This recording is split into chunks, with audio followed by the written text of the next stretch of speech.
some of the interesting thing is just the utter and complete randomness of everything that happens. So, you know, why do some structures are fine? The middle of this gas station collapsed, and you never know what's going to happen.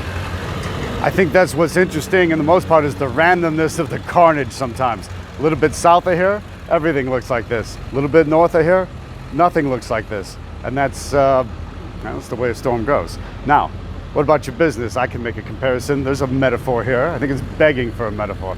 Do you stay consistent in your business, particularly in your marketing? If you don't, you know what happens? Nothing happens. When you do stay consistent, like this must have sustained some consistent high winds, then and it takes it down, then you get results. That's the difference. So in the hurricane bonus bundle that I put together for you, there's a lot of lessons on consistency and being consistent about what's happening. So $20, grab that bonus bundle, learn to be consistent so that you can survive through whatever storm comes your way, life or business.